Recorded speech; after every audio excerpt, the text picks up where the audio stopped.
Good God, this is one of the most ridiculous guns I've ever shot, but in a good way. I only have a limited amount of time with this gun. It is a loaner. You know what though? I'm seriously kicking myself in the ass for not buying it when I saw it in the gun store originally. So there I was in the gun store doing some paperwork on another gun, and I saw this Rock Island 10mm double stack with the threaded barrel. I thought to myself, you know what? I should wait.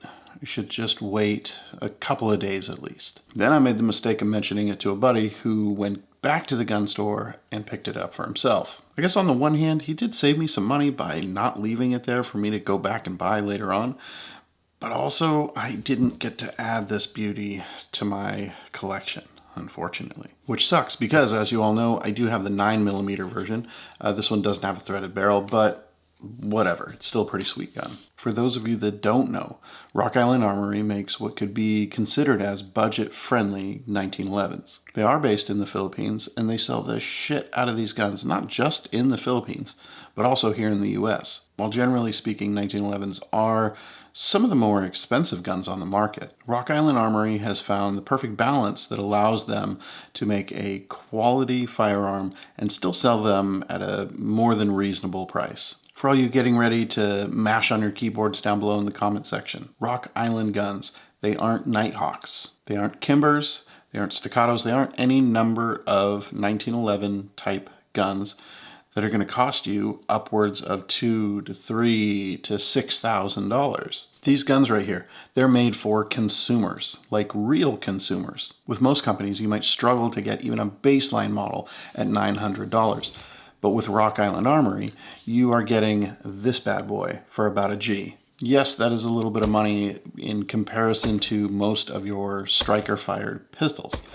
But in the world of 1911s, it's really a drop in the bucket. Rock Island isn't looking to make a product as a super exclusive ownership club. No, they want as many people to own their products as humanly possible. So let's dive in and let's see what all you get when you buy a Rock Island Armory 1911. This guy right here is the TAC Ultra HC, and the way they do their model numbers is TAC indicates the tactical rail, HC for high capacity. I could be wrong, but I believe the Ultra in TAC Ultra HC stands for ultra cool. Don't fact check me on that. So the 10mm TAC Ultra HC, that's a handful. It brings you 16 rounds of capacity. That's 16 rounds of 10mm. I mean, this thing, it's no joke.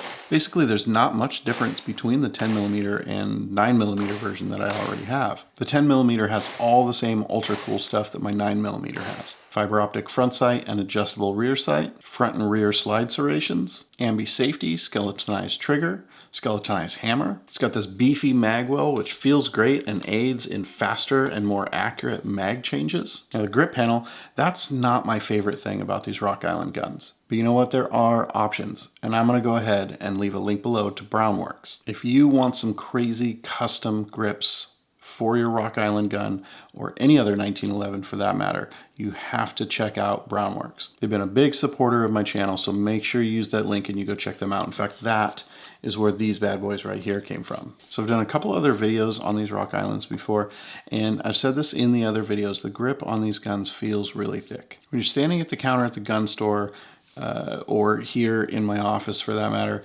and just holding the gun, it really feels like it's too much. I can't help but wonder, Rock Island, could you maybe make the grip profile just a little slimmer for those of us that don't have big old banana hands? At the same time though, when I'm at the range, when I'm actually firing one of these double stack Rock Island guns, I don't even notice the thickness of the grip. My hands, I guess, are medium-ish, however you want to measure them. If I had smaller hands than I do, it may create a little bit of a problem. But as it stands, you know, I get out to the range and I don't even notice how thick that grip is. It feels good. It feels comfortable. I shoot accurately with them. So that's the gun. It is big. It's thick. It's a monster. You notice this is the threaded barrel version. That makes it a total of 5.5 inches long for the barrel length. I don't have a suppressor to mount on this, but damn, this thing would be crazy with a can mounted up front. I actually wonder more how this gun would run with a comp rather than a suppressor. It might be cool to see how one of these runs with a comp, but like I said before, this is a loaner, so we won't be running it with a comp. Now my guess is it would probably run really well with a compensator on it.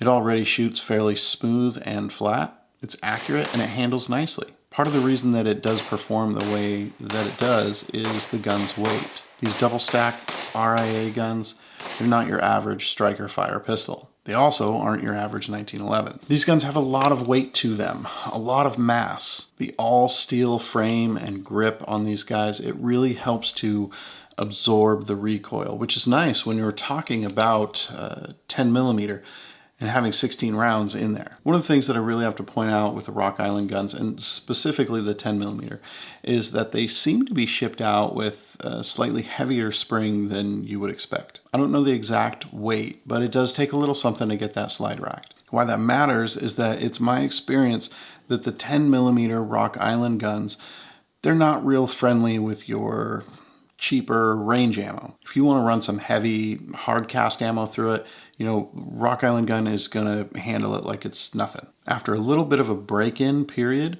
you know, these guns will handle your cheaper range ammo pretty well. If you don't want to wait, put a lighter spring in it. Honestly, I love these Rock Island guns. I think that Rock Island Armory is doing a great job at making good quality, affordable 1911 guns that make it easy for the average consumer to get in on that platform. The fitment between the slide and the frame on this 10 millimeter, it's realistically second to none. It actually seems a little bit better than my Staccato when it comes to the gaps between the frame and the slide. Someone put a lot of care into fitting this gun at the factory. You know, when I looked over this 10 millimeter, one of the things that I noticed is that the only real difference between it and my 9 millimeter is that first off, it's a 10 millimeter, but it also has a threaded barrel. The slides, they're essentially the same. The frames, definitely the same. I can take the magazines for both guns and I can swap them back and forth and they will slide in, they'll lock up, and they'll eject just like they were made for that frame. So that brings up the question, can I shoot 10 millimeter through my 9 millimeter frame? Or is that just a disaster waiting to happen? I brought my 9 millimeter Rock Island out with me today. I have the 10 millimeter slide and barrel assembly.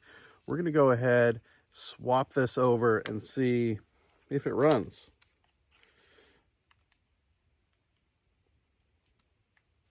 All right.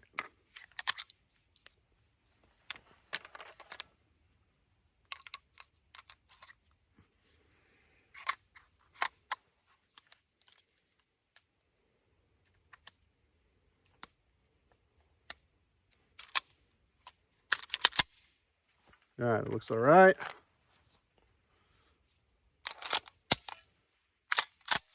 It's like they say, what's the worst that could happen?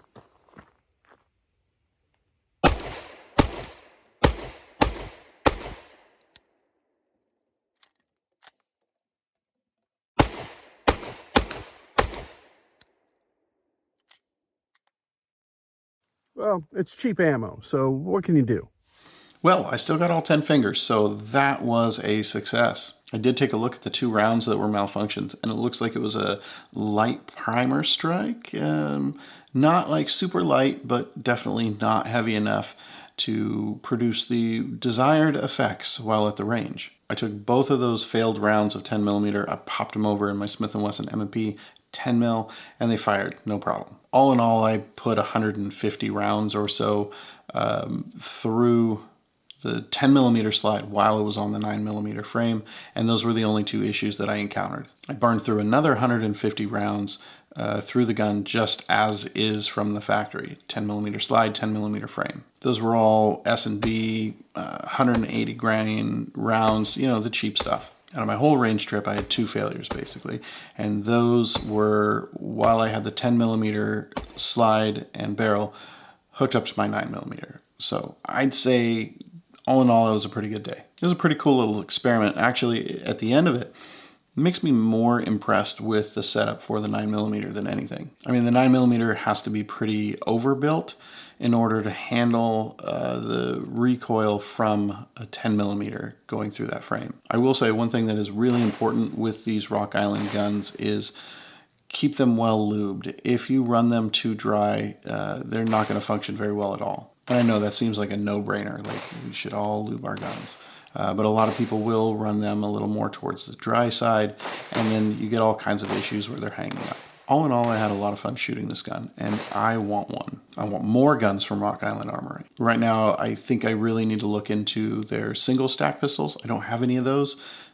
I feel like I need to buy one. If nothing else, just to see how they run. That's how I'll justify it. Maybe we'll get to that soon. Leave a comment down below. Let me know what you think, and maybe we'll get to a video with a single stack Rock Island real soon. That's all for today, guys. Get out there and train as often as you can. Do it safely, and you know what? Enjoy yourselves out there. I'll see you guys all back here real soon.